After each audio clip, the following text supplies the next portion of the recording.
우리 서로 인사 나눌 수 있기를 원합니다. 예수 그리스도로 말미암아 사셨습니까? 조금 전에 예명 가족 영상 보셨죠? 오랜만에 보고 싶은 얼굴들 보니까 어떠신가요? 너무 반갑죠? 네, 가정에서도 예배 잘 드리고 또 교회에서도 예배 잘 드리고 어디에 있든지 늘 예배자로 살아가는 전천후 그리스도인들이 되기를 주님의 이름으로 축복합니다. 광고에도 올려드렸는데 다음 주간은 효도 주간입니다. 이 기간에 8개의 간증 영상을 올려드릴 텐데 한 주간 동안 듣고 은혜 받으시기 바랍니다. 영상은 오늘 저녁에 리더방에 올리겠습니다. 그리고 릴레이 기도는 효도 주간에도 계속됩니다. 기도의 불이 활활 타오를 때도 있지만 또 가물거릴 때도 있거든요. 꺼지지 않는 것이 너무나 중요합니다. 사진 먼저 한 장 보고 시작하겠습니다. 네, 할렐루야 캡틴이라는 책인데요. 이 책의 저자는 신일덕 장로님이십니다. 이분은 전 대한항공 수석기장이었고 지금은 항공 선교사로 사역하고 계십니다. 이분이 기장으로 일할 때 할렐루야 캡틴이라는 별명으로 불렸는데 비행기가 이륙하기 전에 기내 방송하잖아요. 이때 이분이 할렐루야 신일덕 기장입니다. 이 비행기에는 하나님이 동승하고 계십니다.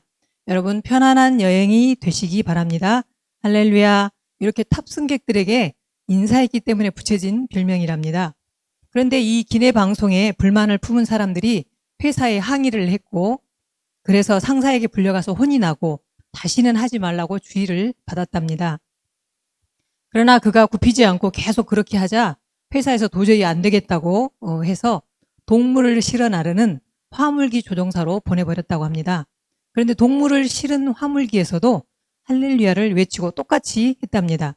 그래서 부기장이 누가 듣는다고 하십니까? 라고 핀잔을 주자 그는 인소라는 사람이 있지 않느냐? 라고 하면서 계속 똑같이 기내 방송을 했다고 합니다. 그런데 이 이야기가 회장님 귀에 들어갔고요. 회장님이 도대체 누군지 얼굴 한번 보자. 이렇게 해서 회장실에 불려갔다고 합니다. 회장님이 왜 할렐루야를 했느냐고 묻자 그는 이렇게 대답했습니다. 제가 하나님께 기도했더니 비행기가 안전했습니다. 저는 비행기의 안전을 위해서 이렇게 말했습니다. 라고 대답했답니다. 그러자 회장님은 저를 몇 개나 지은 그 찐 불교 신자신데 비행기 안전을 위해서 했다면 앞으로 해도 된다고 허락을 해 주셨답니다. 그래서 다시 복귀해가지고 은퇴할 때까지 할렐루야를 열심히 외칠 수 있었답니다. 그는 40년 동안 21,200시간을 무사고 비행하면서 5대양 6대주를 누비면서 10,000명이 넘는 사람들에게 직접 복음을 증거하는 삶을 살았습니다. 여러분 꼭 10,000명을 기억하시기 바랍니다. 이분이 이렇게 온 세상에 복음을 전하게 된 계기가 있었는데 1957년 자신이 충북 제천에 있는 농업고등학교, 그러니까 그때 2학년이었는데 농업고등학교를 다니고 있을 때 어느 날 갑자기 소나기를 만나서 비를 피한 곳이 바로 교회 처마 밑이었다고 합니다. 안에서 들리는 찬송 소리가 너무나 듣기 좋아서 그때부터 교회에 다니면서 매일 새벽 5시에 교회 종을 쳤다고 합니다. 그런데 하루는 꿈에 흰 옷을 입은 분이 딱 나타나가지고 왜 너는 새벽마다 종을 치느냐 이렇게 묻는 것이었습니다. 그래서 하나님께 잘 보이면 복을 주신다는 생각에 종을 칩니다 라고 대답을 했습니다. 그리고 또 이제 며칠 후에 꿈속에서 다시 그 흰 옷을 입은 분이 또 나타나가지고 너는 앞으로 뭐가 되려느냐 이렇게 질문을 했습니다. 그래서 그는 당시 농업고등학교에 다니고 있었고 이제 졸업하면 농촌진흥청에 취직하려고 준비를 하고 있었는데 갑자기 자기도 모르게 하늘을 날고 싶습니다. 이렇게 자기도 예상치 못한 대답을 했다는 것입니다. 그런데 며칠 후 안면에 있던 철도청 직원 한 분이 집에 오셔서 원서 한 장을 이렇게 내밀면서 일덕군 국립항공학교에 지원해보는 게 어때? 이곳은 국립학교인데 학비가 전혀 안 든다네 라고 말했답니다. 집이 되게 가난했기 때문에 학비가 안 든단 말에 솔깃했습니다. 그러면서 며칠 전 자신이 꿈에 하늘을 날고 싶다고 이야기한 것이 생각나서 야, 참 신기하다 하는 마음으로 이제 지원을 했고요. 시험을 쳐서 당시 10명의 국비생을 뽑는데 12대 1의 경쟁을 물리치고 국립항공학교에 들어가게 되었습니다. 은혜로 학교는 들어는 갔는데 실력이 부족해서 밤잠을 못 자고 공부했다고 합니다. 3학년이 되어서 비행 실습을 받기 위해 비행기를 탔을 때 너무나 감사해서 하나님께 이렇게 기도했다고 합니다. 주님, 제가 주님을 위해서 무엇을 해야 합니까? 그러자 하나님께서 10,000명을 전도해라 이렇게 말씀하셨습니다. 그때 즉시 할렐루야, 아멘 이렇게 응답하며 소원했다고 합니다. 여러분, 시험 중에 가장 어려운 시험이 아마 오럴 테스트, 즉 구술 시험일 것 같습니다. 즉석에서 묻고 답하는 시험이기 때문에 준비되지 않으면 질문의 명답을 할 수 없기 때문입니다. 잘 물어보는 것도 중요하고 잘 대답하는 것도 너무나 다 중요하고 어려운 일 같습니다. 혹시 하브루타라고 들어보셨나요? 사진 한번 보여줘 보실래요? 네, 원래 하브루타는 유대인들의 전통 교육 방식인데요. 어떤 책이나 주제를 놓고 이제 토론을 하게 하는데 둘씩 짝을 짓게 합니다. 그래서 어느 한쪽이 주도권을 쥐지 않는 동등한 입장에서 서로 동등한 입장에서 질문하고 그 질문에 대해서 자신의 견해를 밝히고 또 상대 이야기를 경청하면서 대화를 이어가는 방식입니다. 그래서 하브루타는 그 질문은 있는데 정해진 답이 없는 토론이라고 할 수 있고요. 하브루타 교육에서 가장 중요한 것이 질문입니다. 여러분, 우리는 왜 질문해야 합니까? 모를 때 알고 싶으면 질문해야 합니다. 그리고 자신의 뜻을 주장하고 또 남을 설득하고 싶을 때 질문해야 합니다. 또 내가 변화하고 싶고 성숙하고 성장하고 싶다면 질문해야 합니다.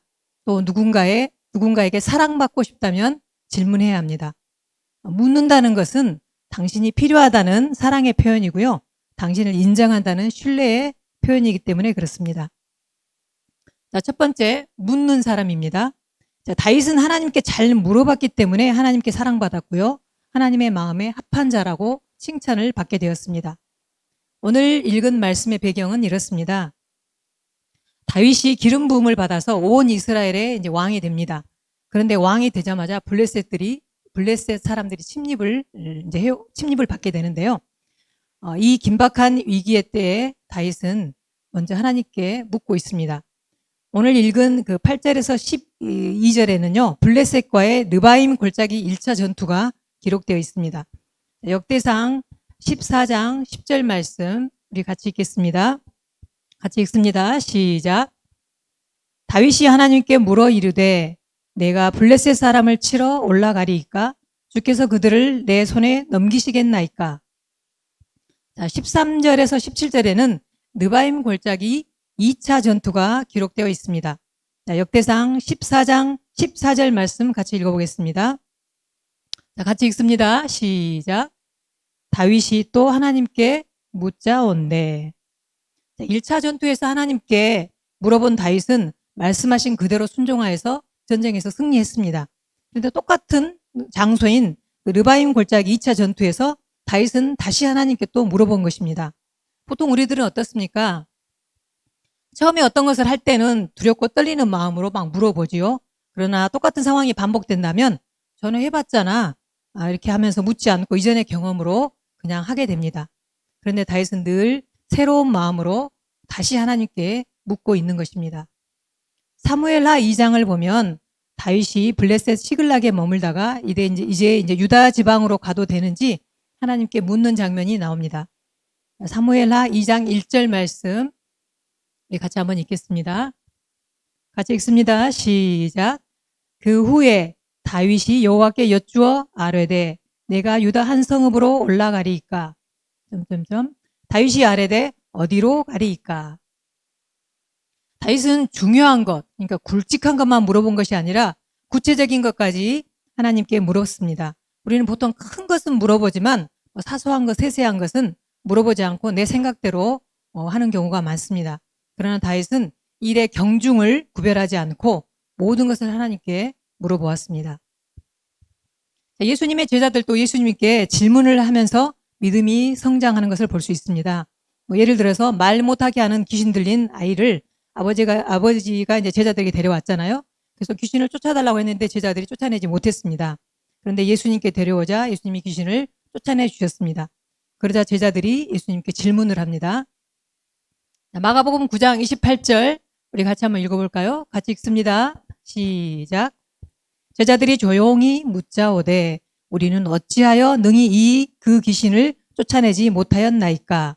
그러니까 예수님께서 대답하십니다. 이르시되 기도 외에 다른 것으로는 이런 종류가 나갈 수 없느니라. 그리고 또 제자들은 말세의 징조에 대해서도 예수님께 질문을 한 적이 있습니다. 누가복음 21장 7절 한번 같이 읽겠습니다. 같이 읽습니다. 시작. 그들이 물어 이르되 선생님이여 그러면 어느 때에 이런 일이 있겠사오며 이런 일이 일어나려 할 때에 무슨 징조가 있사오리까?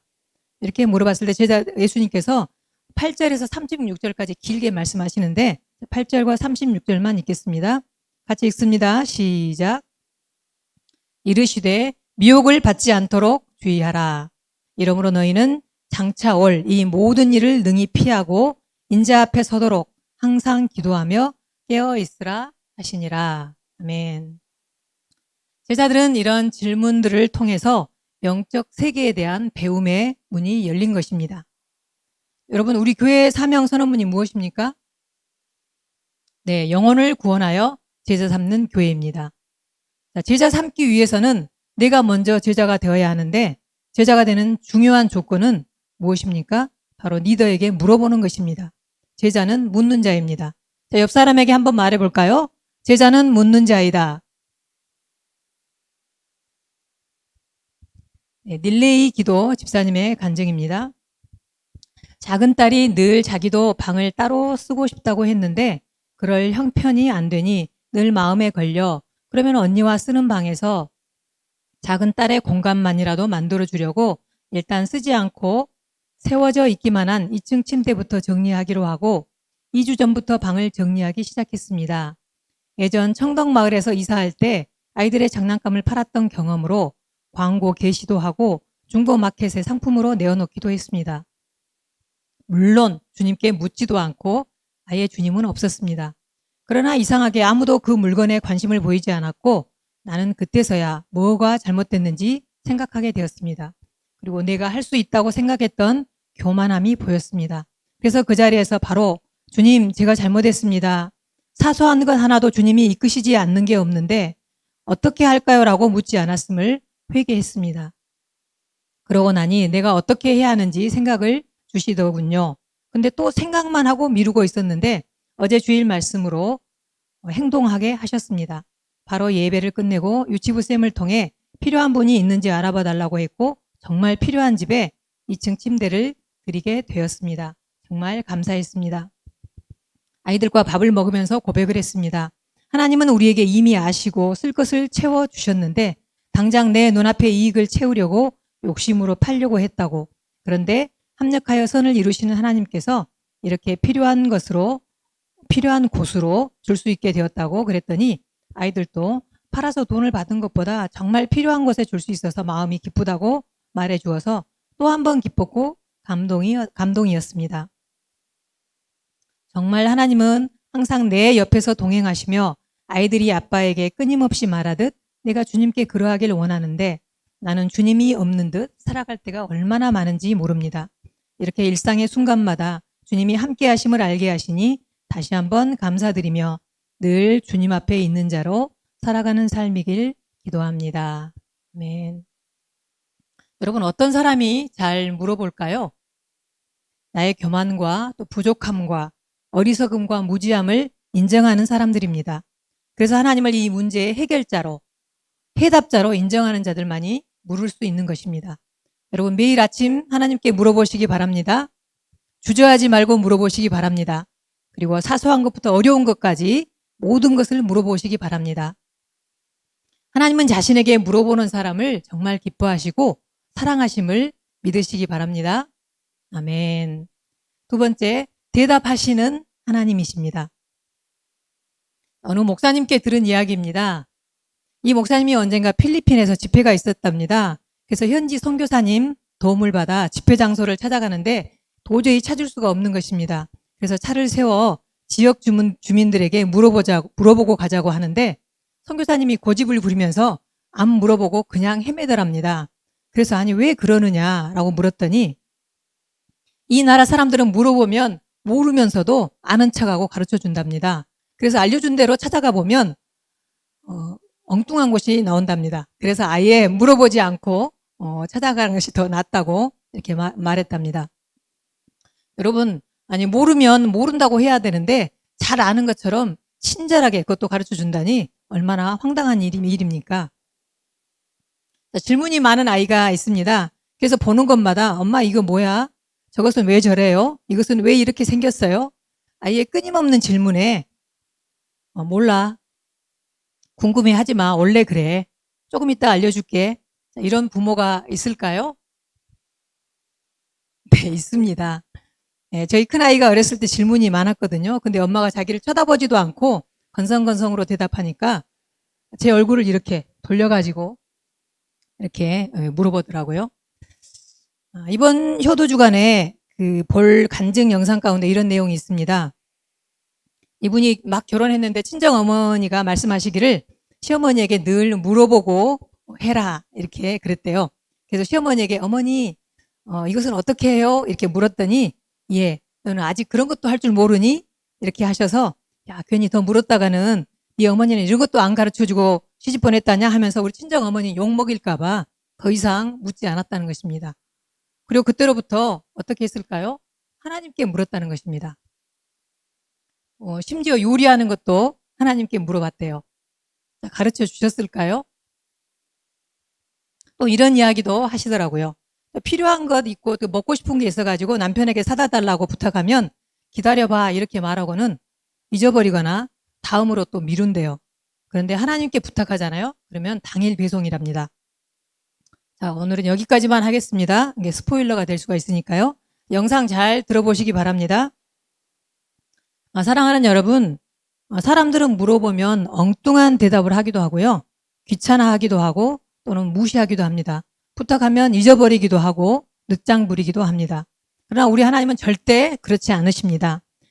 그런 자잘하고 하찮은 것까지 물어보냐고 나무라지 않으십니다. 그리고 아무리 많이 물어봐도 귀찮다고 하지 않으십니다. 그리고 주무시지도 않고 24시간 듣고 계십니다. 오늘 다윗이 하나님께 물어봤을 때 하나님은 어떻게 대답해 주셨습니까? 역대상 14장 10절에서 11절 말씀 우리 같이 한번 읽어보겠습니다. 같이 읽습니다. 시작. 여호와께서 그에게 이르시되 올라가라. 내가 그들을 네 손에 넘기리라 하신지라. 이에 무리가 바알 브라심으로 올라갔더니 다윗이 거기서 그들을 치고 다윗이 이르되 하나님이 물을 쪼갰같이 내 손으로 내 대적을 흩으셨다 하므로 그곳 이름을 바알 브라심이라 부르니라. 자, 하나님께 물을 때 대답해 주시고 알려주신 대로 행했을 때 물을 쪼개는 것 같이 승리하게 하셨습니다.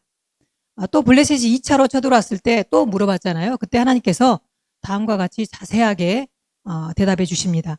역대상 14장 14절 말씀 우리 같이 한번 읽겠습니다. 같이 읽습니다. 시작.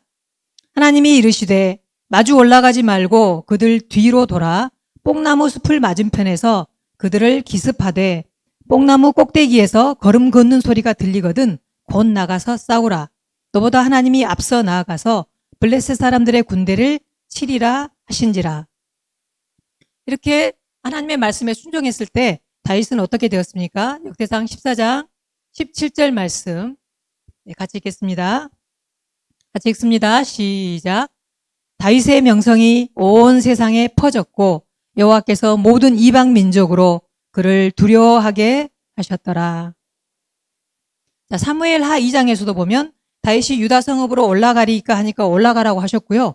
그러면 어디로 가리이까 이렇게 물으니까 헤브론으로 가라고 장소까지 정확하게 대답해 주셨습니다. 여러분 이런 복음성 있죠? 자, 우리 한번 같이 읽어보겠습니다. 같이 한번 읽어보겠습니다. 같이 읽습니다. 시작. 하나님 사랑의 눈으로 너를 어느 때나 바라보시고 하나님 민자한 귀로서 언제나 너에게 기울이시니 어두움에 밝은 빛을 비춰주시고 너의 작은 신음에도 응답하시니 너는 어느 곳에 있든지 주를 향하고 주만 바라볼지라. 아멘. 우리 하나님은 인자함으로 우리의 질문에 귀를 기울이시고 작은 신음에도 응답하시는 신실한 하나님이심을 믿으시기 바랍니다. 아멘. 자, 세 번째, 묻지 않는 사람입니다. 학교에서 교수님이 수업이 끝난 후에 질문이 있습니까? 라고 이렇게 물어보면 어떻습니까? 거의 없다고 합니다. 이런 경우에는 되게 두 가지죠. 그 강의 내용을 다 알았거나 아니면 강의 내용을 다 몰랐거나. 그런데 또 제3의 경우가 있습니다. 되게 경우 다 이런 것일 텐데요. 빨리 마치자는 거죠. 그냥 끝내자는 것입니다. 요즘 여러분 내비가 있어서 길 찾는 거 쉽잖아요. 예전에는 운전을 하며 어딘가 처음 가보는 곳을 찾아갈 때 잘 모르면 지나가는 사람들에게 물어봐야 하잖아요. 그런데 절대 안 물어봅니다. 왜 안 물어볼까요? 여자와 남자 중에 누가 더 안 물어볼까요? 답은 각자가 아시겠죠? 또 이럴 때 안 물어보는 것 같더라고요. 뭔가 나는 하고 싶은데 물어보면 하지 말라고 할까봐 안 물어봅니다. 그러니까 되게 안 물어보고 하려는 일은 주로 안 좋은 일입니다. 안 좋은 일인데 보면 몰래 만나기, 부모님이 만나지 말라고 하는데 몰래 만나거나 몰래 어디 가기, 또 아니면 몰래 돈 빌려주기, 아니면 몰래 물건 사기. 그리고 누가 줬다고 그러죠. 물건 사고. 사랑하는 여러분, 물어봤다가 설령 못하는 한이 있더라도 괜히 물어봤네 하지 마시고 꼭 물어보시기 바랍니다. 성경에도 보면 묻지 않아서 실패한 사람들의 이야기가 나오는데 그중에 여호수아 9장에 보면 기브온 족속들이 이스라엘 진으로 찾아와가지고 자기들이 먼 곳에 온 것처럼 이렇게 꾸몄습니다. 그리고 선물도 바치면서 저희는 이스라엘의 종이 되겠습니다. 이렇게 하면서 화친을 청했습니다.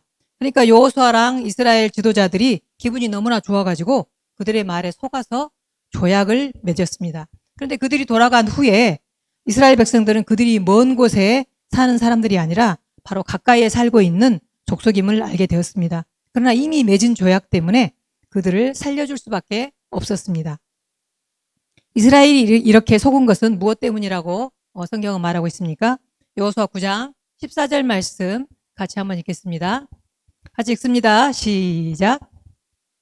무리가 그들의 양식을 취하고는 어떻게 할지를 여호와께 묻지 아니하고 여호수아가 곧 그들과 화친하여 그들을 살리리라는 조약을 맺고 회중 족장들이 그들에게 맹세하였더라. 또 이사야 30장에는 애굽과 동맹을 맺은 이스라엘에 대해서 하나님께서 책망하시는 장면이 나옵니다. 이사야 30장 1절 말씀입니다. 네, 같이 읽겠습니다. 시작. 여호와께서 말씀하신다. 너희가 비참하게 되리라. 말을 듣지 아니하는 자식들아, 너희가 나에게 물어보지도 아니하고 일을 꾸미며 내 뜻을 알아보지도 아니하고 동맹을 맺어 죄 위에 죄를 더하는구나. 여러분, 하나님께 묻지 않는 것은 하나님께 대하여 죄를 짓는 것이라고 하십니다. 하나님을 무시하는 것이기 때문에 그렇습니다. 그리고 그 다음 절에 보면 하나님께 묻지 않고 행하는 일들은 결국 수치와 치욕이 될 것이라고 경고하고 있습니다. 그런데 이제 물어보기는 물어보는데 엉뚱한 데 물어보는 사람들이 있습니다. 그것은 우상에게 묻는 사람, 또 귀신에게 묻는 사람들인데요. 이런 경우는 물어봤자 실패합니다. 실패 정도가 아니라 망하는 길이고요. 결국 죽는 길입니다. 많은 사람들이 점쟁이나 역술인들을 찾아갑니다. 어떤 점집 앞에 이런 문구가 쓰여 있답니다. 교회 다니는 사람 대환영. 가는 사람들이 있긴 있나 봐요. 사랑하는 여러분, 귀신에게 묻는 것은 망하는 길이고 죽는 길입니다. 죽는 길입니다. 네, 사무엘상 28장에 보면 사무엘이 죽고 나서 블레셋 사람들이 쳐들어오자 두려워진 사울이 엔돌의 신접한 무당을 찾았습니다. 근데 이 일에 대하여 역대상에서 뭐라고 평가합니까? 역대상 10장 13절에서 14절 말씀 우리 같이 한번 읽겠습니다. 사울이 죽은 것은 여호와께 범죄하였기 때문이라. 그가 여호와의 말씀을 지키지 아니하고 또 신접한 자에게 가르치기를 청하고 여호와께 묻지 아니하였으므로 여호와께서 그를 죽이시고. 사울은 하나님께 묻지 않았습니다. 무당에게 물었고 결국 죽음을 자초하게 되었습니다. 사울은 무슨 왕입니까? 묻지마 왕입니다. 다윗은요? 물어봐 왕입니다. 물어봐 왕과 묻지마 왕의 결국은 무엇입니까? 차이는 무엇입니까? 삶과 죽음입니다. 그러니까 물어봐는 사는 길이고요. 묻지마는요, 죽는 길입니다. 요즘은 뜸한 것 같은데요. 여러분 묻지마 관광 들어보셨죠? 묻지마 골프도 뭐 있더라고요. 또 요즘 보면 묻지마 투자도 붐이던데요. 뭐 동학개미, 서학개미 하면서요. 또 요즘 그 심각한 묻지마 폭력, 또 묻지마 살인까지 있습니다. 여러분 묻지마는 망하는 길이요, 죽는 길입니다. 신앙의 성숙은 주님의 주인 되심을 내가 얼마나 인정하며 살아가느냐에 달려 있는데요. 주님의 주인 되심을 인정하는 척도는 내가 얼마나 주님께 물어보느냐에 달려 있다는 것입니다. 물어본다는 것은 그분을 인정한다는 것이고요. 그분을 신뢰한다는 것이기 때문에 그렇습니다. 자, 여러분 잠언 3장 5절에서 6절 말씀 우리 다 같이 한번 크게 읽습니다. 같이 읽습니다. 시작. 너는 마음을 다하여 여호와를 신뢰하고 네 명철을 의지하지 말라. 너는 범사의 그를 인정하라. 그리하면 네 길을 지도하시리라. 아멘. 우리 시대의 최대의 위기가 무엇입니까? 하나님께 물어보지 않는 것입니다. 요한복음 16장 23절 말씀 같이 한번 읽겠습니다. 같이 읽습니다. 시작. 그 날에는 너희가 내게 아무것도 묻지 아니하리라. 이런 글이 있더라고요. 자기가 세상사에 대해 모든 것을 알고 있다고 굳게 믿고 누구에게도 묻지 않는다면 청년이랍니다. 그리고 세상사 어떤 일도 잘 모르겠고 확신도 없어서 누구에게 뭘 물어봐야 될지 모른다면 중년이랍니다. 그리고 세상에 대해서 이제 나름대로 알고 있어서 가르쳐주고 싶은데 아무도 나에게 묻지 않는다면 노년이랍니다. 네, 사랑하는 성도 여러분, 나의 좁고 얕은 경험과 나의 어리석은 판단이 아니라 모든 것을 아시고 모든 것을 다스리시는 하나님께 물어보는 지혜가 우리 모두에게 있기를 바랍니다. 그래야 하나님의 마음에 합한 자, 하나님의 사랑을 받는 저와 여러분 되기를 주님의 이름으로 축원합니다. 네, 적용 질문 한번 보겠습니다. 네, 같이 한번 읽습니다. 1번 시작. 나는 잘 물어보는 사람입니까? 그렇지 않다면 왜 그런 것 같습니까? 2번 내가 하나님께 드린 질문은 무엇이며 하나님은 어떻게 대답해 주셨습니까? 네, 기도하겠습니다. 사랑의 주님, 오늘 말씀을 통하여 주께 묻는 자가 되기를 원합니다. 그러기 위해 먼저 나 자신의 죄악됨과 어리석음과 연약함을 고백하기를 원합니다. 나 자신의 한계를 인정하고 오직 주님만이 우리 모든 삶의 해석자이자 해결자임을 인정하게 하여 주시옵소서. 늘 주님께 작은 것부터 큰 것까지 쉬운 일부터 어려운 일까지 모든 것을 묻게 하여 주시옵소서. 그리하여 늘 신실하시고 성실하신 주님의 대답을 듣는 자 되기를 원합니다. 주님, 이 나라를 위해 기도합니다. 위정자들이 하나님께 묻는 자들 되어 하나님의 뜻하심대로 나라를 섬기게 하여 주시옵소서. 우리 교회를 위해 기도합니다. 가정 예배가 더 안정되고 더 깊어지게 하심에 감사드립니다. 그리고 릴레이 기도를 통해 하나님께 묻는 자들이 많아지게 됨을 감사드립니다. 유치부로부터 아동부, 중고등부, 청년부, 장년부에 이르기까지 기도의 불길이 지속되게 하시고 기도할 때 기쁨과 감사가 넘치게 하여 주시옵소서. 우리 교회에 속한 병든 자, 어려운 자, 연약한 자, 외로운 자들을 위해 기도합니다. 하나님의 선하심과 긍휼하심을 의지하여 다시 일어서게 하여 주시옵소서. 회복되게 하여 주시옵소서. 치유하여 주시옵소서. 다음 한 주간 효도 주간입니다.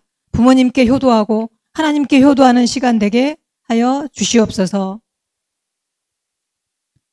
지금은 우리 주 예수 그리스도의 은혜와 하나님 아버지의 끝이 없으신 사랑하심과 성령님의 감화감동 역사하심이 오늘 하나님께 늘 물어보기를 다짐하는 우리 예명의 성도들 머리 위에 지금으로부터 영원토록 함께 하시기를 간절히 축원하옵나이다. 아멘.